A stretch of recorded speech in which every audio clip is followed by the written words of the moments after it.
Hace un rato, esta es la clase probablemente más fácil y ya terminando el curso de nefrología.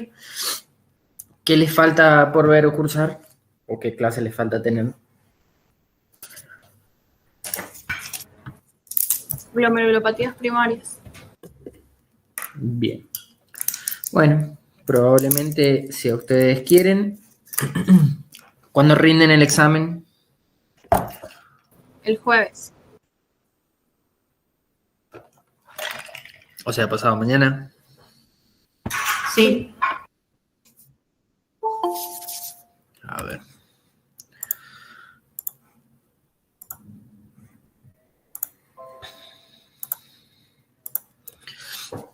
Bueno, si todo anda bien, ya veo de avisarle a la Romy, en una de esas, si tenemos suerte, hacemos algún repaso chiquitito. Para empezar hablando de trastornos del ácido base, vamos a enfocarnos en uno de los tipos de metodología o de enfoque, que es el tradicional. Existen varias formas de interpretar el estado ácido base, pero el más difundido y utilizado es el enfoque tradicional, que se centra en los cambios en el pH, van a provenir de la concentración de protones, la cual va a causar los trastornos del estado ácido base. Los protones del medio vienen de la disociación de ácidos y de ácidos que ustedes recuerdan de química, que pueden ser ácidos débiles o ácidos fuertes, dependiendo de la pK de disociación que tengan en el medio, que es determinada por un pH específico que va a determinar que ese ácido, ya sea por débil o por fuerte, se disocie rápidamente o al 50% a un pH determinado en la base y el protón. Entonces,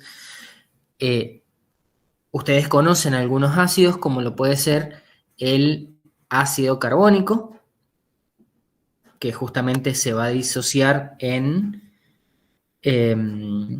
bicarbonato y protones a un pH de 6.35, por lo que se supone que el ácido carbónico a nivel sanguíneo va a ser una disociación débil, si quieren denominarlo de alguna forma, pero que va a contribuir a justamente la composición o a la acidificación del medio. Mientras que otros ácidos un poco más fuertes, como lo son el ácido láctico, se disocian al 50% a un pH de 7.86, lo que quiere decir que a un pH de 7.35 se va a encontrar disociado casi al 100%, formando el famoso lactato asociado o liberando un protón. Y por último tienen algunos otros ácidos, sobre todo orgánicos, como lo es el ácido clorhídrico, que incluso tiene un pH negativo o una pK de disociación negativa, por lo que a un pH de 7.35, como lo es el fisiológico, siempre lo van a encontrar disociado en cloruro y protones. Para hablar de los sistemas buffer, que creo que los mencionamos el otro día, cuando veíamos injuria renal aguda, ustedes tenían que entender, no, cuando vimos potasio, llegamos a entenderlo. Entendíamos que el sistema buffer estaba compuesto de por lo menos 4 escalas, que era una sanguínea, una respiratorio pulmonar, una celular y por último una renal. Dentro del sistema buffer de compensación sanguínea, que es justamente la más efectiva y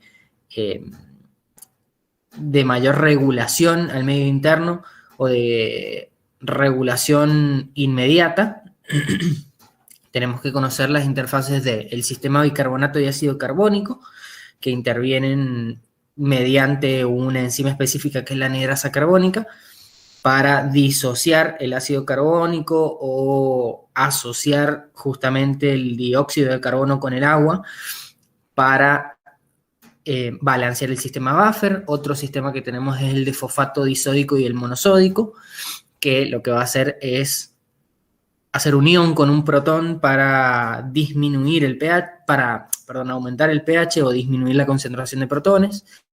El de proteínato-proteína, que funciona muy parecido.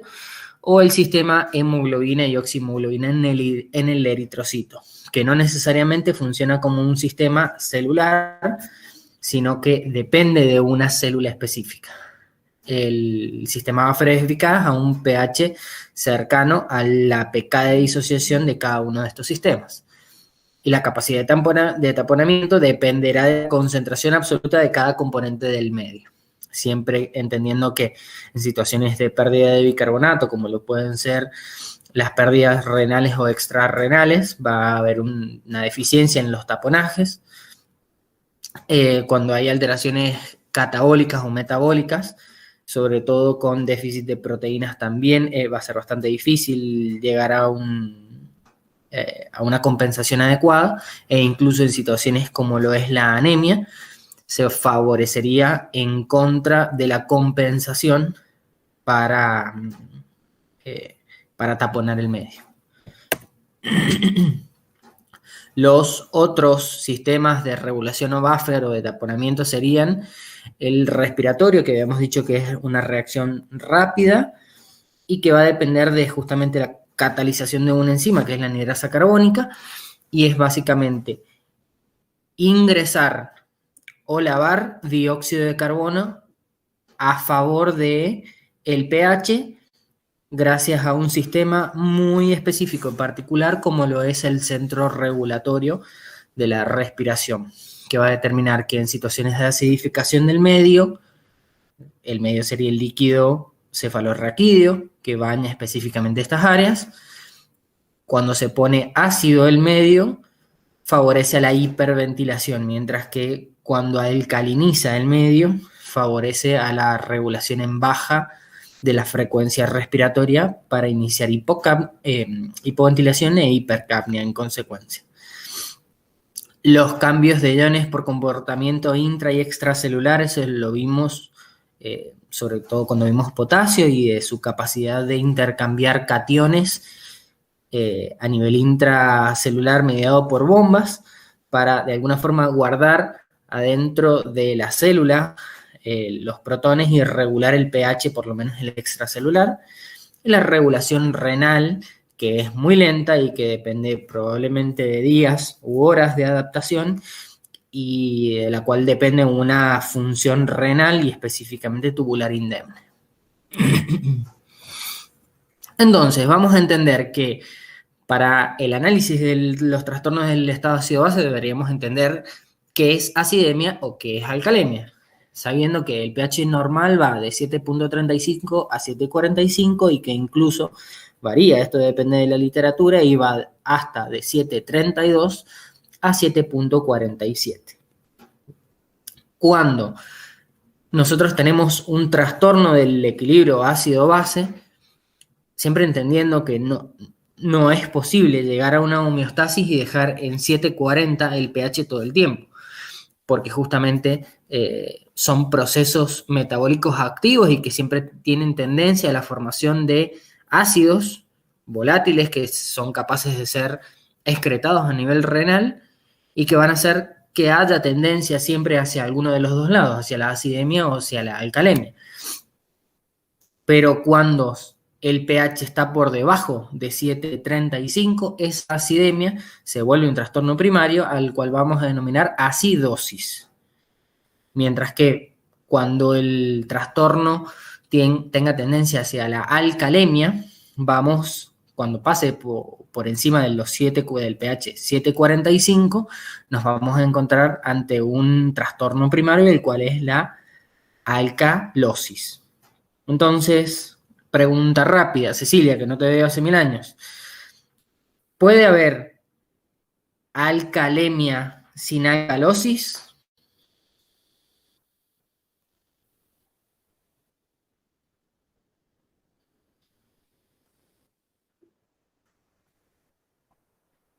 Bien, ¿por qué?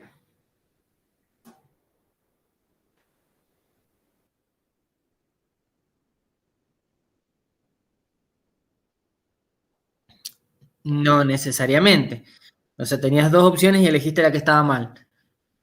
Pero entendamos que la homeostasis tiene tendencia a regular dentro de rangos, por lo que Hay procesos metabólicos, como lo son la formación de carbonatos o de bases específicamente de álcalis a nivel renal, o incluso las hiperventilaciones transitorias, ya sea por estrés, ejercicios, demandas metabólicas, el simple hecho de hablar, que pueden hacer que varíen de forma adecuada las concentraciones de álcalis. Por lo que podemos tener procesos con tendencia hacia la alcalemia, o sea, formar bicarbonatos o lavar ácidos, pero no necesariamente van a contemplar un trastorno primario del estado ácido-base. No necesariamente tenés que quedar en alcalosis, ya sea metabólica o respiratoria, pero sí por el proceso fisiológico inmediato tiene tendencia a la alcalemia, o sea, se va a manejar en un pH entre 7,40 y 7,45. Exacto, exactamente. Lo mismo pasaría con un trastorno en donde, no sé, una depresión hídrica leve, una ingesta aguda de algún ácido, ya sea ácido acetilsalicílico, acetazolamida, algún fármaco que tenga protones de más en su estructura química, que comamos justamente o que tomemos bebidas gaseosas que saben ustedes que están cargadas de fosfatos y de protones, o incluso de ácido carbónico, que es lo que va a formar la soda,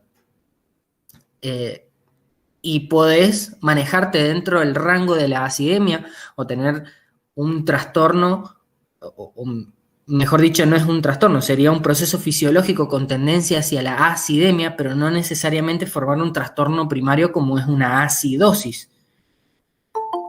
Por lo que tenemos que entender o dejar bien clarito que pueden haber procesos con tendencia hacia la acidemia y hacia la alcalemia, pero no necesariamente conformar un trastorno primario. Diferente es, no existe un trastorno primario de acidosis o de alcalosis sin acidemia o sin alcalemia.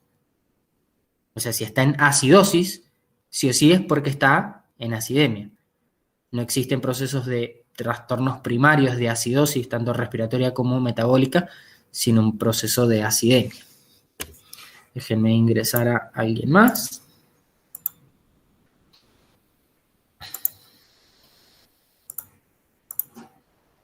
¿Quedó claro entonces? Bien, los trastornos primarios entonces, el paso 2 sería determinar, ¿esto es metabólico o es respiratorio? Vamos a tratar de ser no tan rígidos, pero lo más rígidos que se pueda, entendiendo los valores normales o fisiológicos de la PCO2, que sería la concentración o la presión parcial de dióxido de carbono, que nos va a determinar la probable concentración de carbonatos y de protones, o específicamente la concentración de bicarbonato, que varía entre 24 más menos 2 para la de bicarbonato, mientras que la de dióxido de carbono es de 40 más menos 4 o 5, dependiendo de la bibliografía. Lo que tenemos que tener en cuenta entonces, si el trastorno primario es metabólico, es porque hay cambios en la concentración de bicarbonato que van a tener la misma dirección del pH. Si un pH tiene tendencia hacia la acidosis, ¿para dónde va a ir?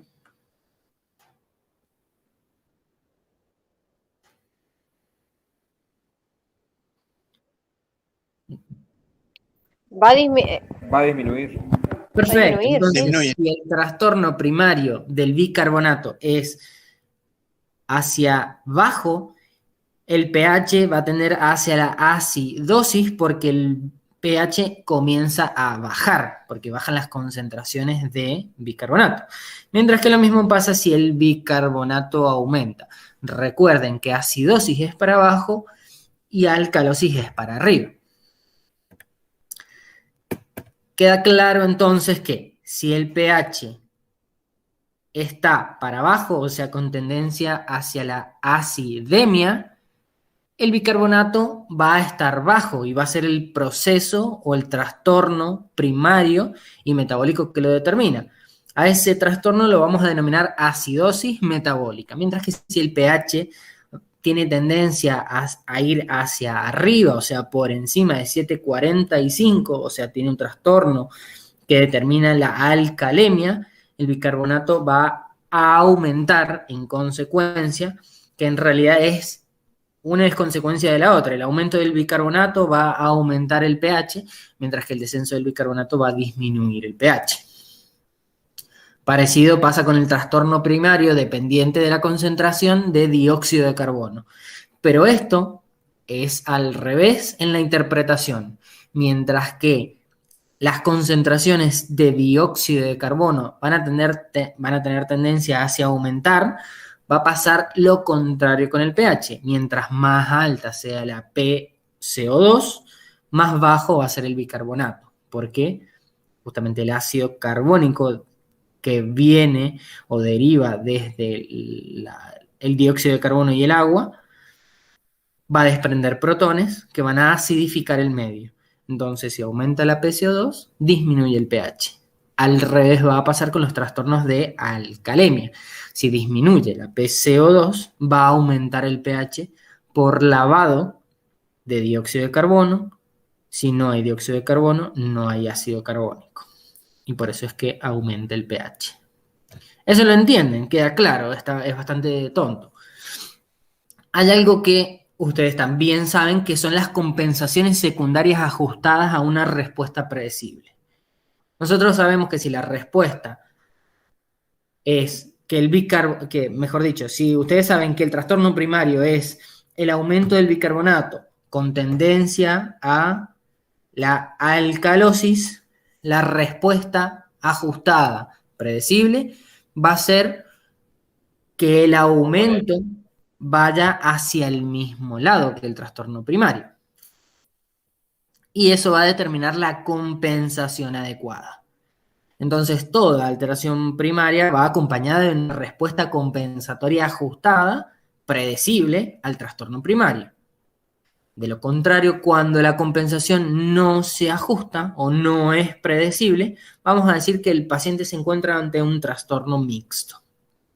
Este también se debe sospechar cuando el pH es normal con un bicarbonato alterado. Nos vamos al más fácil o más que el más fácil, el más frecuente de todos los trastornos del estado ácido-base, porque es común en la facu, pero es poco común en la práctica clínica darse cuenta de esto. Nos enseñan a identificar acidosis metabólica o incluso acidosis respiratorias secundarias a patologías, pero no nos enseñan muy bien a identificar o a manejar trastornos de tipo alcalemia. No nos enseñan a tratar la alcalosis metabólica y no nos enseñan a tratar la alcalosis respiratoria, porque son trastornos, los dos trastornos más raros que hay son justamente la alcalosis respiratoria y, por último, la metabólica. Mientras que los trastornos más comunes del estado ácido-base son la acidosis metabólica y después la acidosis respiratoria. Dentro de la acidosis metabólica, entendemos entonces que el trastorno primario es un déficit de bicarbonato, que la respuesta esperada habitual va a ser la disminución de la PCO2 en consecuencia de la hiperventilación como mecanismo de respuesta secundaria, y vamos a determinar que la compensación es adecuada cuando por cada miliequivalente o milimol de bicarbonato descienda 1,2 la PCO2. Hay algunas otras fórmulas que ya la vamos a ver más adelante que son más fáciles para predecir o para determinar si la compensación es adecuada o no. Entonces, cuando la causa de la acidosis metabólica es primaria, se puede deber a dos cosas: a la acumulación de ácidos no volátiles por el aumento en la producción, porque disminuye su excreción, o porque haya aparición anormal de estos ácidos en plasma, o porque hay una disminución del bicarbonato por otras pérdidas, ya sean renales o extrarrenales. Entonces, cuando hacemos el cálculo de la diferencia o para determinar si la causa del trastorno es por acumulación de ácidos o pérdidas renales o extrarrenales de bicarbonato, vamos a tener que calcular algo que se llama brecha aniónica o anion gap. ¿Se acuerdan cómo se calculaba?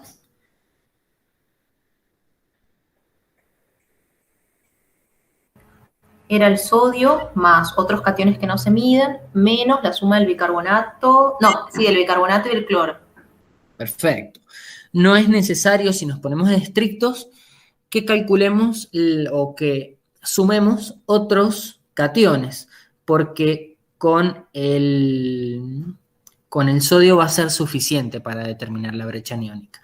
Justamente se pone menos estricto debido a que la brecha aniónica contempla la diferencia que hay entre los cationes más comunes y los aniones más comunes, dejando justamente esa brecha aniónica expuesta, pero al simplificar a los aniones sabemos que no son solo el bicarbonato y el cloro los que existen, mientras que sí entendemos que uno de los cationes más importantes a nivel extracelular es el sodio. También cuenta el potasio, pero como se pone minimalista el cálculo, con que calculemos o que saquemos la cuenta con el sodio menos el cloro más el bicarbonato sería suficiente para calcular la brecha aniónica. Y la brecha aniónica tiene la particularidad de que nos deja meter o no el potasio en la fórmula y meter o no algunos otros aniones en la fórmula, porque es de rango variable, no es de rango rígido. O sea, nosotros entendemos que la brecha aniónica o el anion gap normal es de 12 más menos, dependiendo de la literatura, más menos 6. O sea que, imagínense si no tendrá un espacio como para meter o sacar aniones y cationes. Entonces, entendemos que la presencia del anion gap es específicamente una brecha que no calcula o que contempla otros aniones que están siendo utilizados para la fórmula o que están siendo utilizados al momento de determinar el trastorno primario que es la acidosis metabólica. Ya les dijo la Priscila la cuenta. ¿Y para qué nos va a servir? Para determinar si la acidosis metabólica tiene el cloro aumentado. Si tiene el cloro aumentado como respuesta compensatoria, el anion gap va a ser normal. Y eso es secundario a que cuando se pierde el bicarbonato, ya sea a nivel renal o extrarrenal, lo que hace específicamente el riñón es compensar reabsorbiendo un anión, mientras que las acidosis metabólicas normoclorémicas o con el anion gap aumentado son trastornos tan rápidos o tan acelerados que a nosotros nos va a determinar que el riñón no reabsorba de forma adecuada el cloro para balancear esa falta de bicarbonato, y vamos a ver cómo esa brecha aniónica o ese anion gap se ve aumentado. Nos vamos a las causas de acidosis metabólica con el anion gap aumentado. ¿Cuáles son las que conocen ustedes?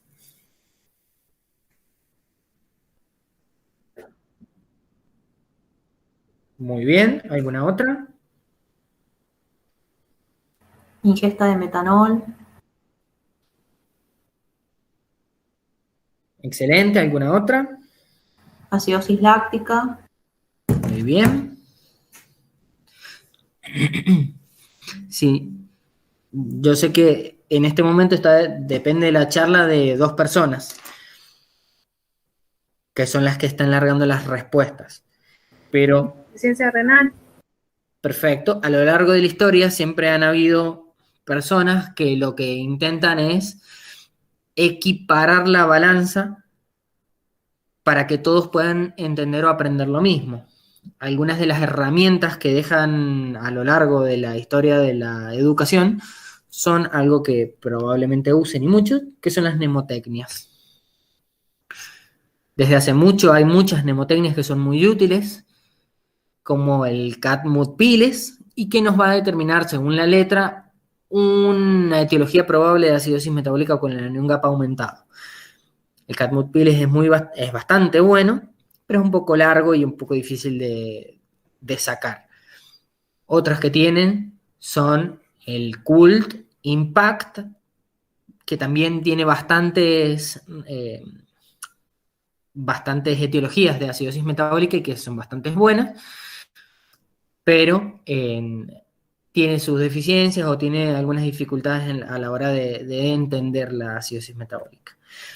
Hace aproximadamente 12 años yo estaba en tercero, justamente en fisiopatología, me acuerdo patente porque ese artículo salió un año antes de que yo rendiera fisiopato, y fue el artículo con el que como empecé la lección, cuando les decían que prepararan un tema, y fue el del Goldmark, y que englobaba hasta ese momento las causas más comunes, porque no es que estén mal las otras, sino que no engloban las causas más comunes a nivel mundial de acidosis metabólica.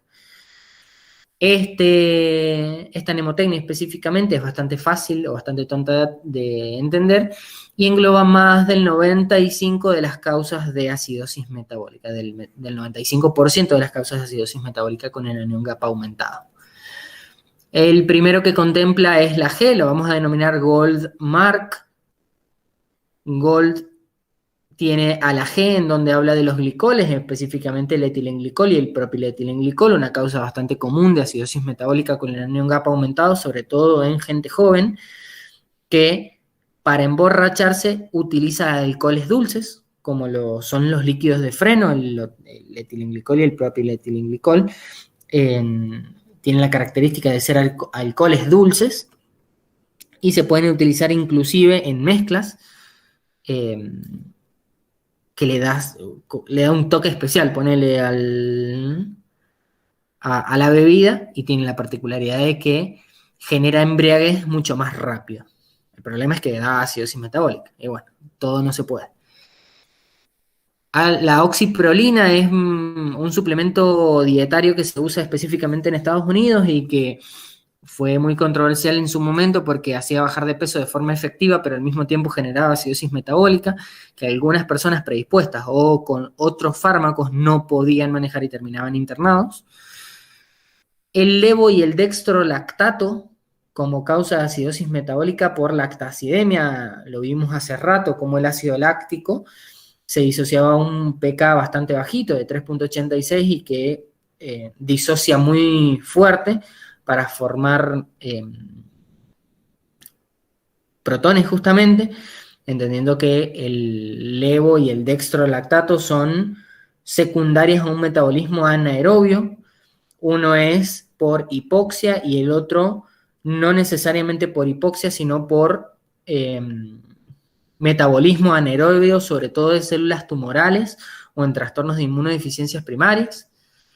El metanol, la M de metanol y etanol, específicamente los alcoholes son los que generan acidosis metabólica, lo había dicho Priscila recién, igual que la aspirina, que es ácido acetil salicílico.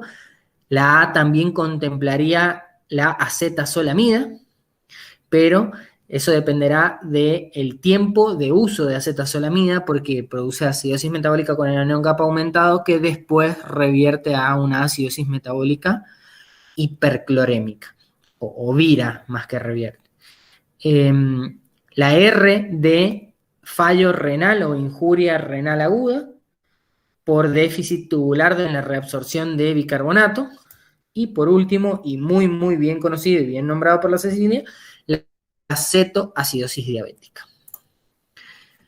Entonces tienen las causas de acidosis metabólica con el anión GAPA aumentado, las que ya vimos, y después vamos a verlas con anión GAPA normal.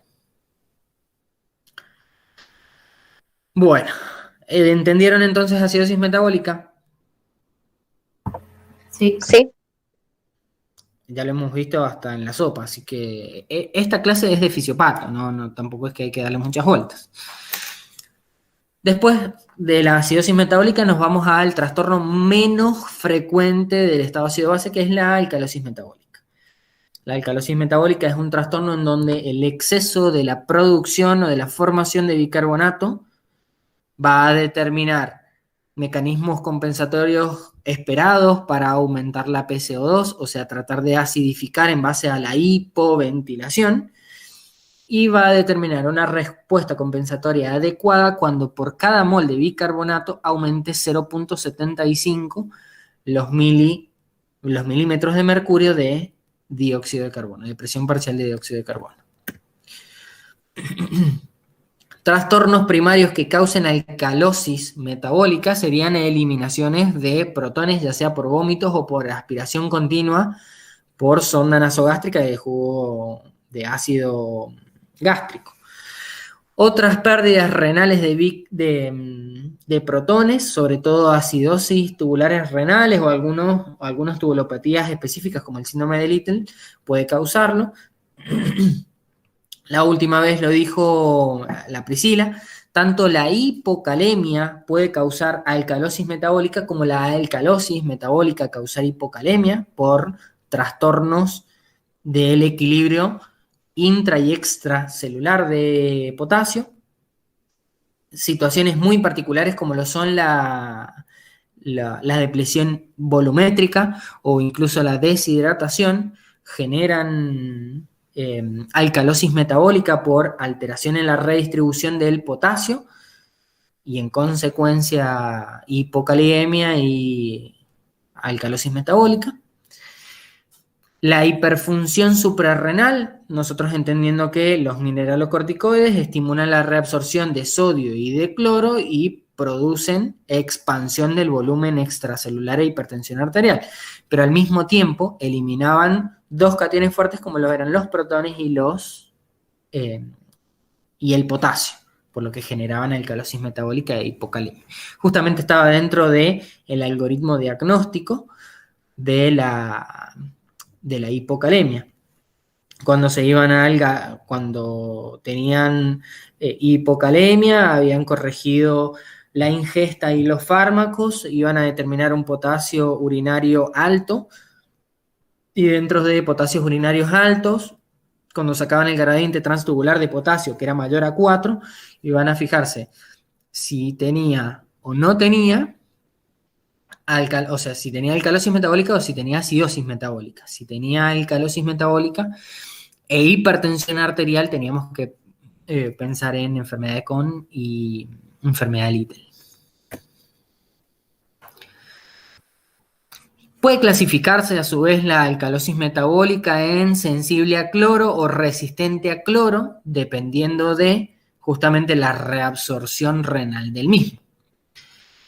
Se supone que la alcalosis metabólica sensible a cloro con un cloro urinario bajo por reabsorción se debe a trastornos primarios o extrarrenales, mientras que la alcalosis metabólica con cloro urinario alto se debe a trastornos renales.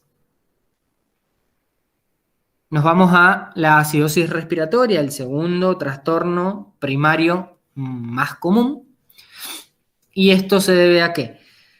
Si aumenta la PCO2, o sea, la concentración de ácidos volátiles que tengan la capacidad de anhidrasa carbónica mediante transformarse en ácido carbónico, aumentaría la concentración de protones, lo cual disminuiría el pH. Es el ejemplo de inversión de la fórmula, o sea, mientras más alto se pone la PCO2, más bajo se pone el pH, con una respuesta compensatoria que sería el aumento en la producción o en la reabsorción de bicarbonato. Como habíamos dicho que el aumento en la reabsorción de bicarbonatos era un trastorno riñón dependiente, el sistema buffer iba a taponar hasta que ya no pudiera hacerlo de forma efectiva e íbamos a tener que recurrir a la reabsorción de álcalis a nivel renal. Tiene la particularidad de que el trastorno de acidemia respiratoria se puede prolongar en el tiempo. cuando se prolonga en el tiempo, la vamos a denominar crónica, mientras que si el trastorno es primario y agudo, o sea, tiene menos de 48 horas, la vamos a denominar acidosis respiratoria aguda. ¿Y en qué nos cambia o en qué nos diferencia? Si es agudo, el sistema buffer puede ser efectivo o no, pero va a ser el único soldado que vamos a tener para la compensación. Mientras que si se vuelve crónica, vamos a reclutar al riñón para tratar de compensar de forma un poco más efectiva. Las respuestas van a ser distintas. Si tenemos una acidosis respiratoria aguda, por cada 10 milímetros de mercurio que aumente la PCO2, solo va a aumentar 1 miliequivalente del bicarbonato, mientras que si se vuelve crónica, o sea, supera las 24 horas, las 48 horas, perdón, le damos tiempo al riñón para reabsorber bicarbonato, y por cada 10 milímetros de mercurio que aumente la PCO2, deberían aumentar 4 miliequivalentes del bicarbonato. Entonces, enfermedades que causen acidosis respiratoria las vamos a dividir en broncopulmonares, neuromusculares, pleurales o de caja torácica. Dentro de las broncopulmonares tenemos obstrucciones agudas de la vía aérea, el EPOC, la neumonía y el edema agudo de pulmón, como causas de acidosis respiratoria aguda, que en realidad serían como causas de acidosis respiratoria y punto. Ya vamos a determinar si son agudas o crónicas. Enfermedades neuromusculares como la depresión del centro respiratorio, ya sea por lesión cerebral aguda o por sobredosis de sedantes, anestésicos, por accidentes cerebrovasculares, traumatismos o lesiones cerebrales. Tenemos algunos trastornos que no dependen específicamente del sistema nervioso central, sino que ya los podemos determinar como trastornos nerviosos o de sistema nervioso periférico, como lo son el síndrome de Guillain-Barré, la hipocalemia, las crisis miasténicas o la esclerosis múltiple e inclusive la esclerosis lateral amiotrófica. Enfermedades pleurales como el neumotórax o el hemotórax pueden causar acidosis respiratoria, o trastornos en la caja torácica como los traumas o la cifoescoliosis marcada, sobre todo en adultos mayores. Las manifestaciones clínicas no son de la acidosis respiratoria, no son pulmonares, son extrapulmonares y tienen que ver con el sistema nervioso central. Pueden dar somnolencia, confusión, coma o asterixis e incluso edema de papilas si aumenta mucho la presión intracraneal.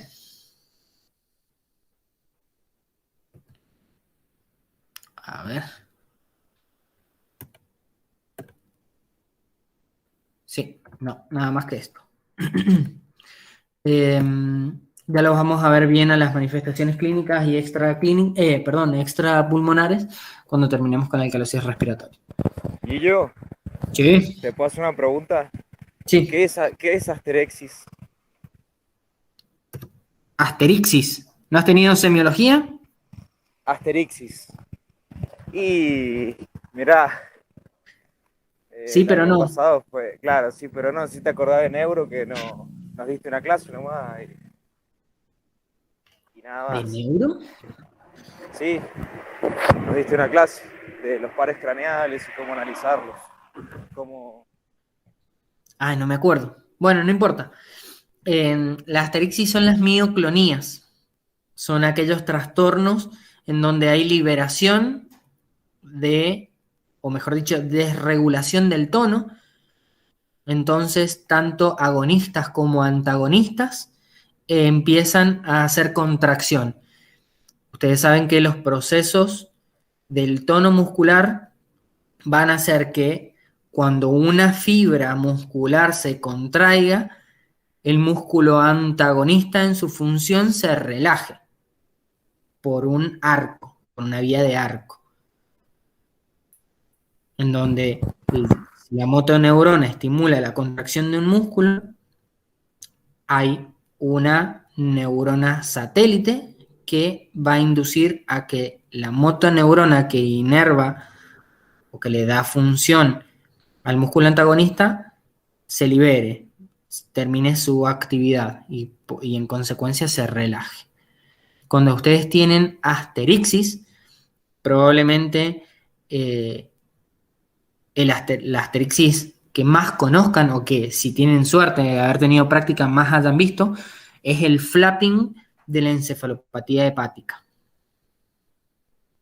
Es un trastorno en donde ustedes estimulan o estiran los músculos del antebrazo, de su porción ventral, y cuando estiran el antebrazo van a provocar una contracción refleja de los músculos del antebrazo en su región dorsal, y cuando liberan, la mano empieza a palmear, porque contrae agonista, antagonista, agonista, antagonista, agonista, antagonista. ¿Han visto alguna vez el flapping? La verdad que no, yo no. No sé, los chicos. ¿Han visto alguna vez un paciente encefalopático o un paciente cirrótico? No lo hemos visto. Bueno, es un bajón, pero al mismo tiempo pueden buscarlo. Claramente existen 1.000 millones de videos en absolutamente todos lados para exacerbación de maniobras de flapping o de mioclonías. Se llama clonus negativo específicamente las asterixis.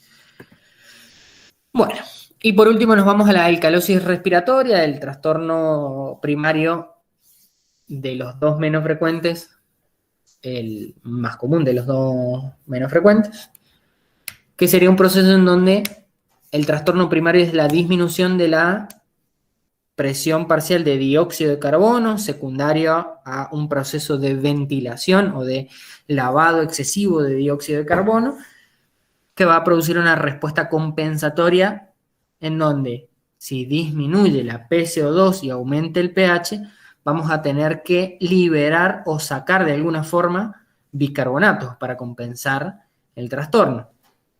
También puede ser aguda o crónica, y eso va a depender de si es aguda y tiene una compensación efectiva por el sistema buffer, o si se vuelve crónica y supera las 48 horas y empiezo a eliminar a nivel renal y dejar de reabsorber el bicarbonato. Se comporta muy parecido a la otra, nada más que en agudo disminuyen 2.000 equivalentes de bicarbonato por cada 10 milímetros de mercurio que desciende la PCO2, mientras que en la crónica se comporta de la misma forma, pero en inversa que la acidosis respiratoria crónica. Trastornos que ustedes entiendan o conozcan que generen alcalosis respiratoria son las afecciones respiratorias del sistema nervioso central o algunas otras. Dentro de las respiratorias, la hipoxia va a generar aumento de la frecuencia respiratoria y en consecuencia alcalosis respiratoria aguda. Las enfermedades pulmonares, el asma, sobre todo cuando en fases o en etapas tempranas de crisis asmática, el tromboembolismo de pulmón en etapas tempranas también, no cuando ya tengo shunts o cuando genero tromboembolismos agudos masivos. El edema agudo de pulmón, sobre todo en fases tempranas, la fibrosis intersticial. La fibrosis intersticial es un fenómeno que al principio o en exacerbaciones puede cursar con alcalosis respiratoria, pero siempre tienen tendencia a ser la acidosis respiratoria, o las anemias intensas. Tienen tendencia a generar alcalosis por aumento en las demandas metabólicas y en consecuencia aumento en la frecuencia respiratoria. Trastornos cerebrales o del sistema nervioso central, como lo son el ACV, las encefalitis, la meningitis, o los tumores, pueden generar hiperventilación y en consecuencia alcalosis respiratoria.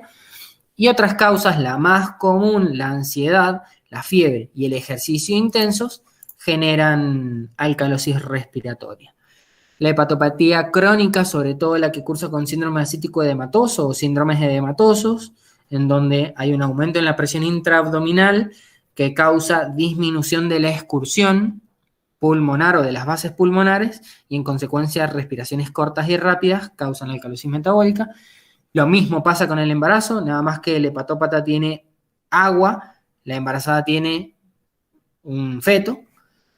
La intoxicación por ácido salicílico, sobre todo en etapas tempranas, y la asistencia ventilatoria mecánica, sobre todo cuando es excesiva o está mal hecha. Si ustedes ponen o setean a un paciente con una frecuencia respiratoria alta o con un volumen alto, es probable que causen alcalosis respiratoria.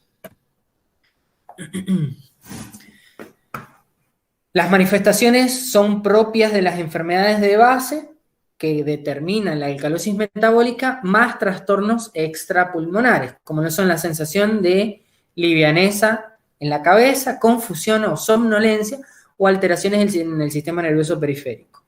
Esta es la sensación liviana de cabeza, la confusión y la somnolencia deben ser bastante comunes para ustedes. Algunos de ustedes tienen trastornos de ansiedad o tienen trastorno de ansiedad generalizado y han sufrido un ex denominado ataque de pánico.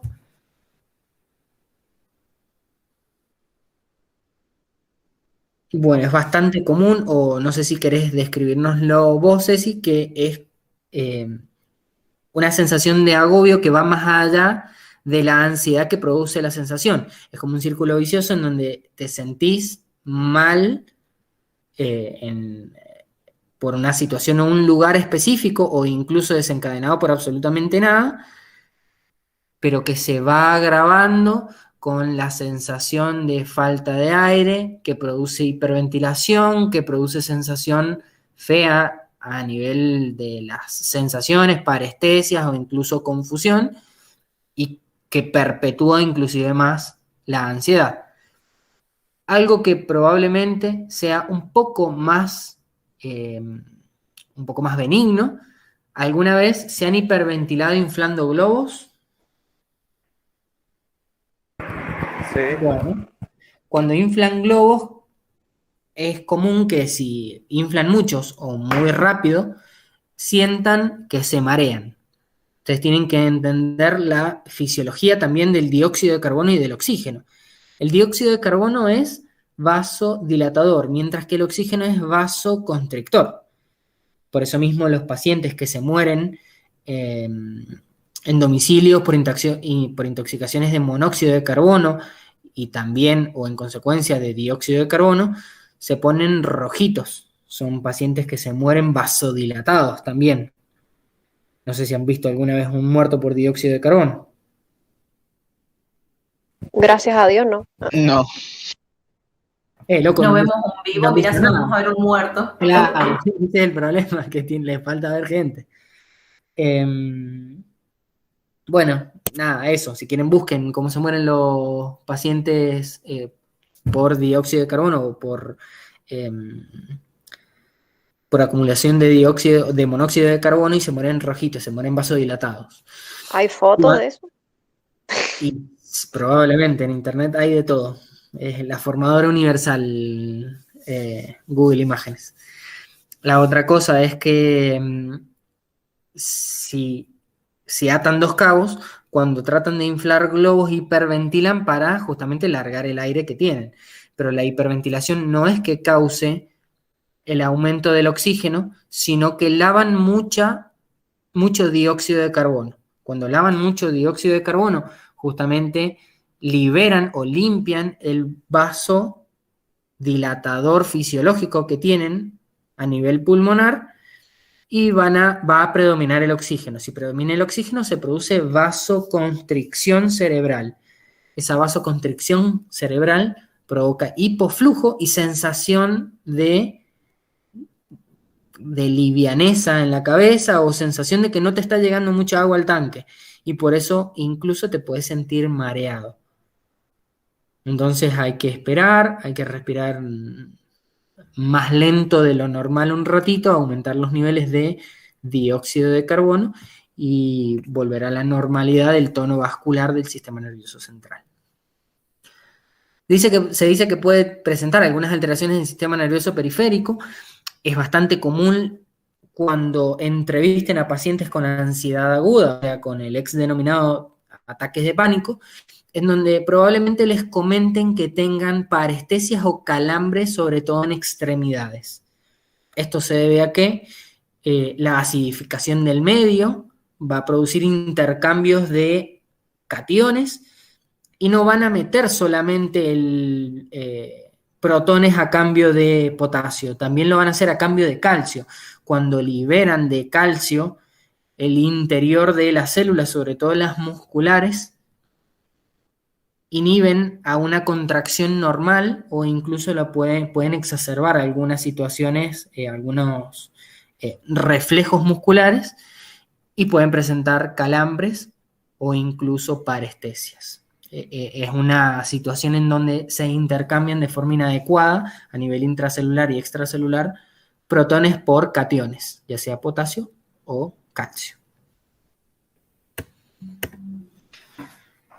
Y por último, los desórdenes mixtos. Los desórdenes mixtos entendemos que si la compensación que habíamos dicho, la compensación esperada no es la adecuada, nos enfrentamos a un trastorno mixto del estado ácido-base, ya sea porque la compensación no es adecuada, porque no alcanza los requerimientos adecuados o porque se ha sobrepasado esa respuesta compensatoria.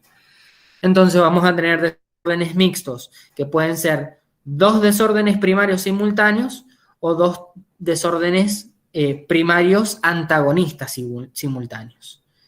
Si estamos ante una acidosis metabólica, si baja el bicarbonato, debería bajar la PCO2. Pero si baja más de lo adecuado, nos encontramos ante una acidosis metabólica con alcalosis respiratoria concomitante. Al revés, si baja el pH porque bajan los protones, o sea, porque baja el bicarbonato, si nos encontramos ante una acidosis metabólica, lo normal es que baje la PCO2. Si la PCO2 no baja de forma adecuada, nos encontraremos ante un trastorno mixto, tanto una acidosis metabólica como una acidosis respiratoria concomitante.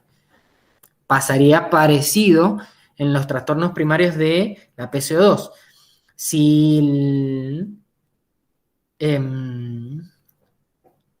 Si yo tengo un pH bajo, tengo una acidosis, un pH bajo en consecuencia de que aumenta mucho la PCO2, tengo una acidosis respiratoria y el bicarbonato se encuentra bajo porque tengo daño renal asociado, vamos a encontrarnos ante una acidosis respiratoria como un trastorno primario por clínica, pero asociado a otro trastorno porque no aumenta de forma efectiva el bicarbonato, como lo puede ser una acidosis metabólica concomitante.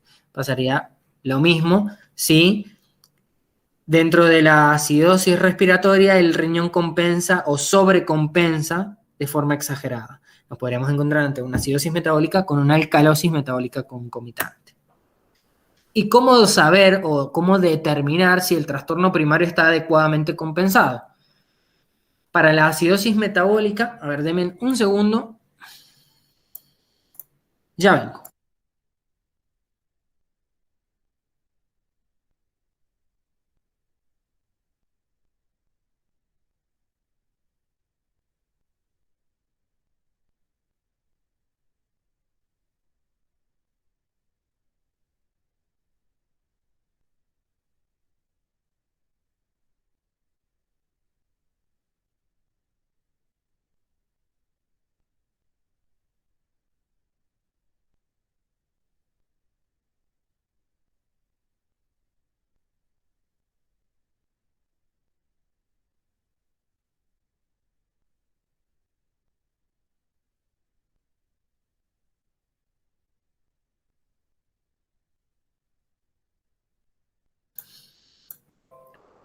Volví. Perdón. Habíamos dicho entonces que había formas de calcularlo. Si nos encontramos ante una acidosis metabólica, lo que vamos a tener que determinar o saber si está pasando es si tiene una PCO2 esperada y adecuada. Entonces, lo que vamos a hacer es multiplicar el bicarbonato por 1.5 y sumarle 8. Así deberíamos determinar si la PCO2 es adecuada para la acidosis metabólica. Si la PCO2 esperada está por encima de lo normal, nos vamos a encontrar ante un trastorno mixto, como les es una acidosis metabólica asociada a o una acidosis respiratoria. En cambio, si la PC2 esperada está por encima de lo que tengo, o sea, la PCO2 del paciente en ese momento está por debajo de la PCO2 esperada, nos encontramos ante una sobrecompensación y la vamos a denominar acidosis metabólica asociada a una alcalosis respiratoria, o sea, tendremos otro trastorno mixto. Para la alcalosis metabólica, lo que tenemos es que multiplicar por 0.7 la cantidad de bicarbonato que tengamos y sumarle 21. Entonces, para la alcalosis metabólica, si tengo la PCO2 esperada por encima de lo normal, o sea, por encima de lo que tengo, si tengo la PCO2 por encima de la PCO2 esperada, tengo una alcalosis metabólica asociada a una acidosis respiratoria, y si la PCO2 está por debajo de la esperada, una alcalosis mixta, tanto metabólica como respiratoria. La de descender por cada miliequivalente de bicarbonato 1.5 o aumentarlo 0.7 funciona bastante bien, pero no es lo más adecuado. O sea, no, esta fórmula es menos sensible que esta para determinar una PCO2 esperada adecuada. Bastante parecido nos va a pasar con la acidosis respiratoria. Tanto la aguda como la crónica vamos a utilizar la delta PCO2, que la delta PCO2 es básicamente la diferencia de la PCO2 que tenemos menos lo normal. ¿Se acuerdan que habíamos dicho que lo normal era 40 más menos 4 más menos 5? Bueno, directamente vamos a usar un absoluto, el cual es 40. Y a ese vamos a restarle el pH, como es una acidosis respiratoria, vamos a restarle al pH 0.008 por la delta PCO2, lo cual nos va a determinar un pH esperado. Si ese pH esperado, mejor dicho, si tenemos un pH por encima del esperado, es porque hay un exceso de bicarbonato. Si el pH está por debajo del esperado, es porque la respuesta compensatoria del bicarbonato no es adecuada y nos encontramos ante un trastorno mixto de acidosis respiratoria con acidosis metabólica. Esto es bastante difícil de hacer y de interpretar. Sí, es mucho más fácil que por cada 10 miliequivalentes, cada 10 milímetros de mercurio de la presión parcial de dióxido de carbono aumentada, sumemos un miliequivalente de bicarbonato en agudo, o entre 3.5 y 4 para la crónica. Y así determinar si es una acidosis respiratoria aguda o crónica compensada, o en pH o en bicarbonato. El bicarbonato es bastante más fácil de determinar. Y el último, para la alcalosis respiratoria, es igual, es el mismo ejercicio. O sacan el delta pH para las alcalosis respiratorias agudas o crónicas, o sacan el bicarbonato, que desciende 2 por cada 10 de la PCO2 en agudo, o 5 por cada 10 de la PCO2 en crónico. Mi recomendación sería que lean este artículo, es bastante bonito y no del todo nuevo, pero es bastante nuevo. Y es claro, es conciso. Explica muy bien las recomendaciones a tener en cuenta, e incluso pueden saltarse el tratamiento. Pero me gusta mucho de este artículo cómo explica la fisiopatología. ¿Nos vamos a los ejercicios?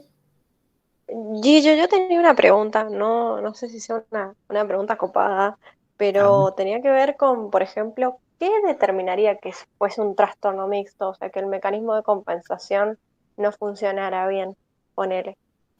O sea, ¿pasa mucho? ¿Es común que pase eso o no? Es bastante común porque A ver, si tenemos una acidosis metabólica, vayamos a un ejemplo tonto. Vamos a una acidosis metabólica con el anión GAPA aumentado, por ejemplo. La causa, una causa bastante común, la injuria renal aguda. A ver, si me dan un segundo, les voy a buscar un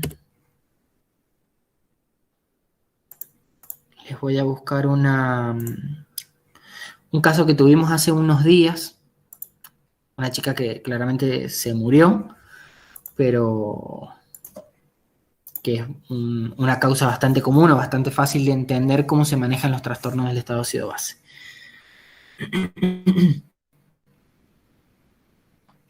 ¿Quién es el voluntario o la voluntaria que va a determinar el ejercicio?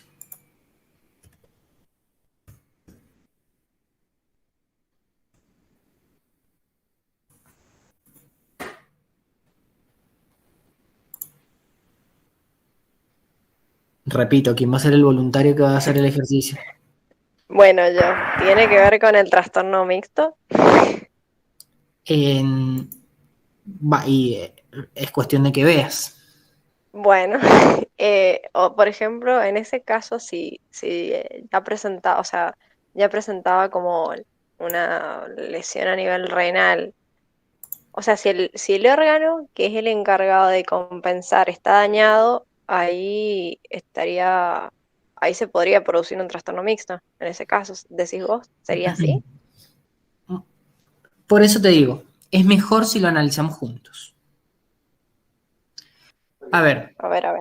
Analizar cada uno de los factores. Esto es un estado ácido base de laboratorio del hospital, en donde la G es igual o a nosotros nos sirve para ver si es venoso o es arterial. En el hospital ponen la G cuando es venoso, ponen la A cuando es arterial, pero está clarísimo el resto de las partes. pH. ¿Qué pH te parece que tiene? 7,33 y está un poquito Perfecto. disminuido. Excelente. Está un poquito disminuido. ¿Disminuido qué quiere decir? Que es un trastorno con tendencia ¿a qué? A acidificar. A acidificar, perfecto, hacia la acidemia. Pero se lo denomina acidosis porque superó el valor o el límite de lo normal. O sea que es un trastorno con tendencia a la acidosis que generó un trastorno primario que es una acidosis.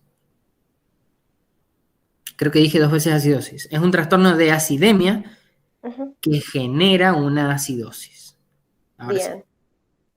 Entonces, para que a vos el ejercicio sea cómodo, vas a tener que elegir. ¿Qué preferís ver primero?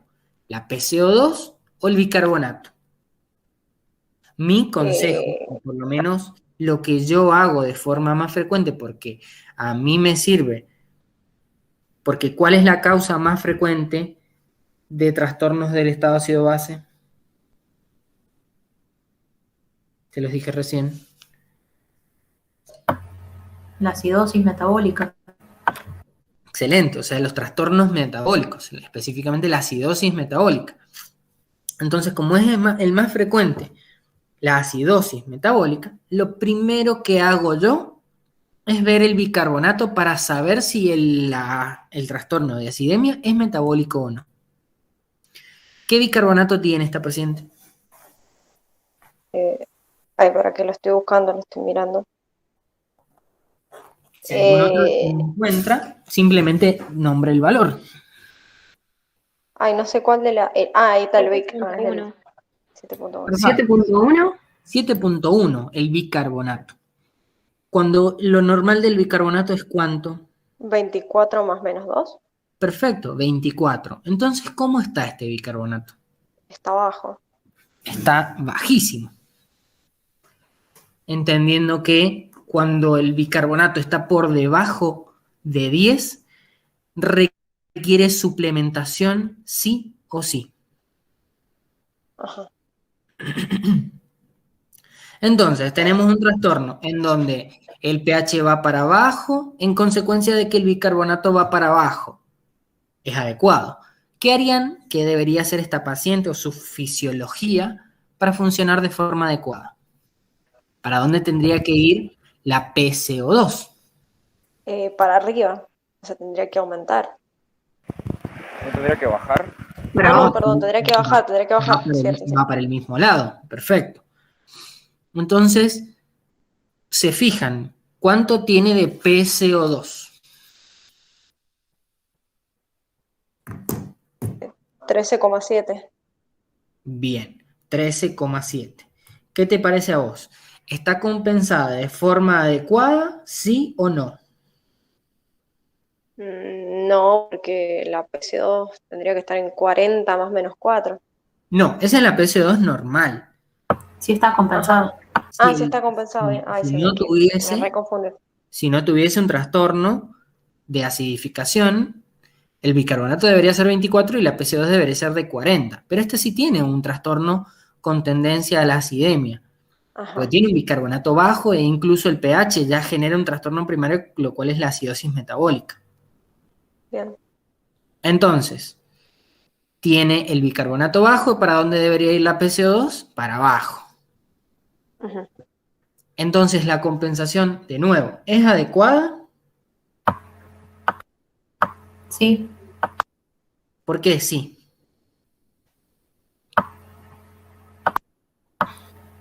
porque la PCO2 está baja, Bien. compensa Pero, hiperventilando.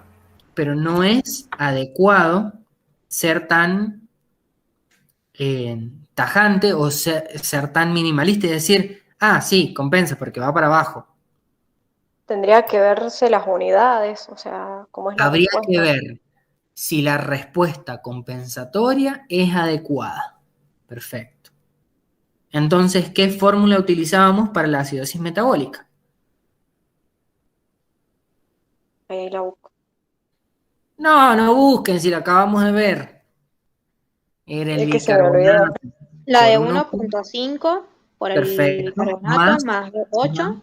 más 8. Perfecto. ¿Y cuánto les da?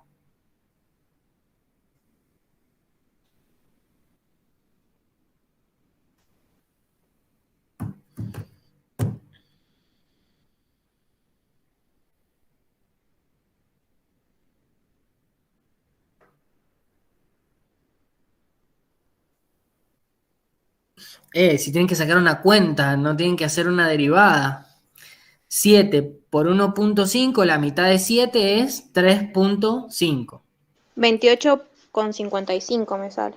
Como el culo le han sacado. 7 por 1,5, ¿cuánto es la mitad de 7? 3,5. 7,1 más 3,5, 10,6. Más 8, 18,65.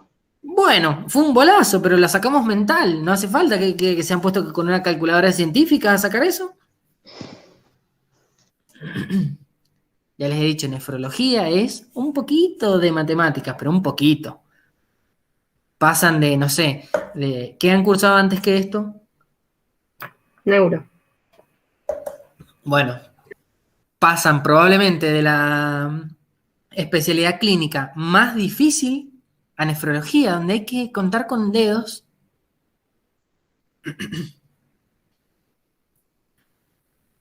Bueno, entonces, ¿cuánto es la PC2 esperada en este paciente, dijimos? 18,6. 18,6 más menos 2. Nuestra PCO2 está dentro del rango de lo que debería estar. No, se pasó. Se pasó, perfecto. ¿Cuál es el trastorno entonces? Alcalosis respiratoria. Perfecto, una sobrecompensación, una alcalosis respiratoria. ¿Cuál es el trastorno primario? El trastorno primario es mixto. Es una acidosis metabólica asociada a una alcalosis respiratoria. Esta paciente ingresa a COVID, siendo COVID positiva, con una bacteriemia por 3 gérmenes y con creatinina de 4. fue muy particular esta paciente porque venía por el pasillo y se sentía olor a urea. O sea, se sentía olor a pis desde el pasillo. Entonces, antes de que ingresara, nosotros ya sabíamos por clínica, imagínense una tontera como sentir el olor, ya sabíamos que tenía injuria renal.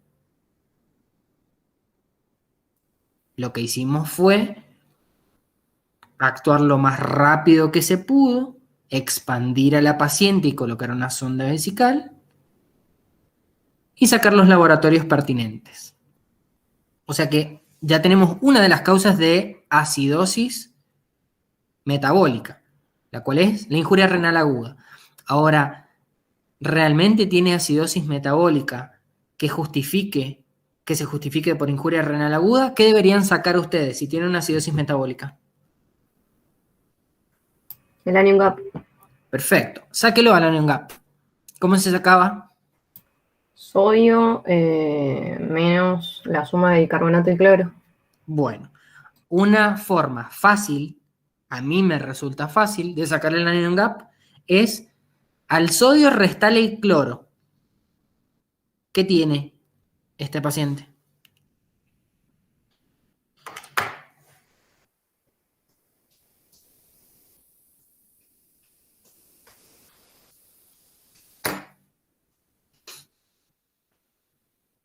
Estoy buscando el cloro.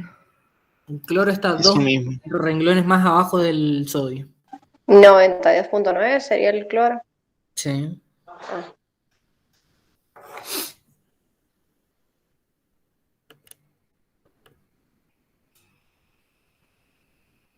28.2. Ahora, o vi mal el valor. A ver, siento. Mira, dice 122.9 menos el Sí. cloro de 92.9, es bastante corta la cuenta. 122 menos 92, 30. 100. menos el bicarbonato, 30 menos 7, 23. 23. ¿Cómo está el anion gap? Aumentado. Aumentado. Aumentado. ¿Se justifica entonces que sea por injuria renal aguda? No. ¿Cómo que no? Si las acidosis metabólicas con el anion gap aumentado tenían al gold mark, y dentro del gold mark la R era de injuria renal aguda. Ups. ¿Y qué otra cosa ven de raro?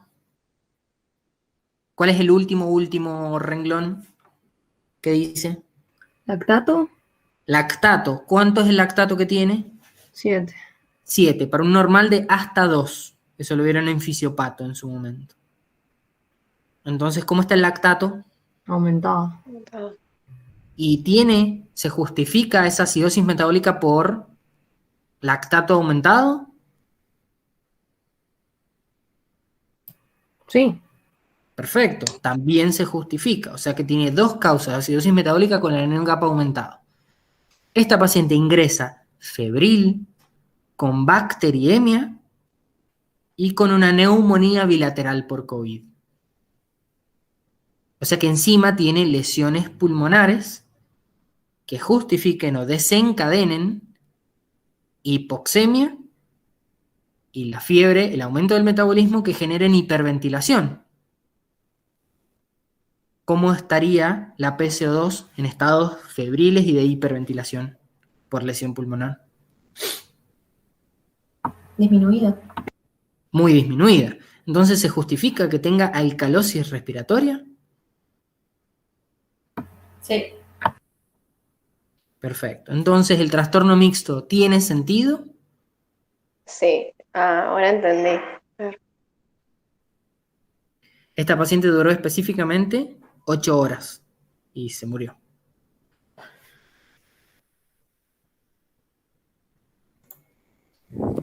Gillo, entonces es más común que sean no compensados, o sea que la respuesta compensada no sea la esperada, dijiste, ¿no? En la mayoría de los casos. No, es bastante común encontrar una respuesta compensatoria. Es bastante común, sobre todo si el trastorno es uno solo.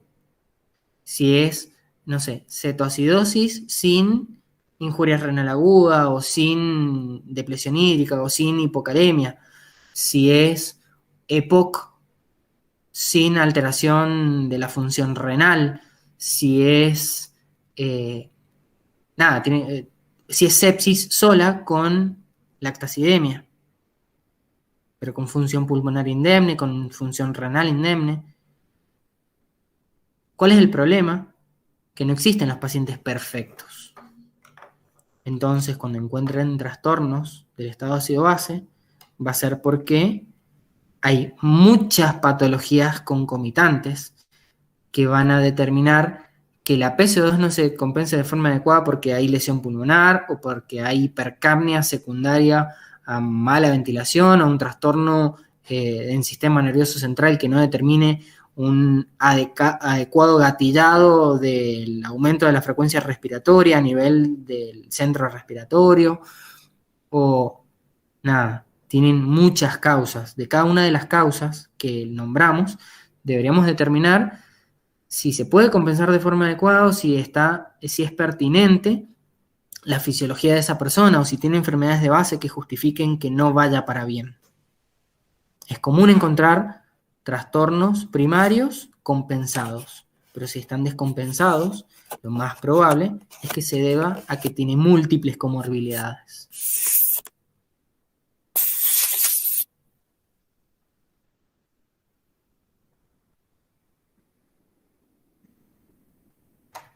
¿Dudas? Por ahora no. Por mí no. Por ahora no. Bueno, ¿a qué hora rinden el jueves? A las 19 aprox. Bueno, yo estoy de guardia el jueves. Existe la posibilidad de que les mande una clase con ejercicios o... Nada, que les voy a mandar una clase con ejercicios. Se los mando ahora y cualquier duda que tengan son casos clínicos con opción múltiple. Y ustedes lo que tienen que hacer es razonar en base a lo que ya saben y dependiendo de lo que ya saben es elegir una respuesta. Es como un simulacro de examen. Tiene algunos ejercicios de estado ácido-base que les pueden llegar a servir. De injuria renal aguda, de estado ácido-base. No tiene mucho de trastornos del sodio y del potasio, pero se los mando igual. Cualquier duda que tengan me avisan o me preguntan específicamente y podemos debatirlo juntos. Dale, muchas gracias. Dale, yo gracias. Con esto se habría terminado el módulo de nefrología. ¿Alguno de ustedes quiere hacer clínica? A mí me gusta. A mí también me gusta. Bueno, si tenemos suerte o si en algún momento cesa o cede alguna, o sea, cede el remesón que da la pandemia, yo sé que ustedes están yendo a las prácticas con Benavides, pero si en algún momento necesitan ir, aunque sea alguna vez, a practicar alguna tontera, a ver algún paciente divertido o incluso hacer ejercicios del trastorno ácido-base con los pacientes, me avisan. Buenísimo, Gracias. Gillo. Muchas Dale, gracias. Gillo, muchas gracias. Gracias. Que les vaya muy bonito el jueves. Gracias, que andes bien. Gracias. Chao, chao. Chao.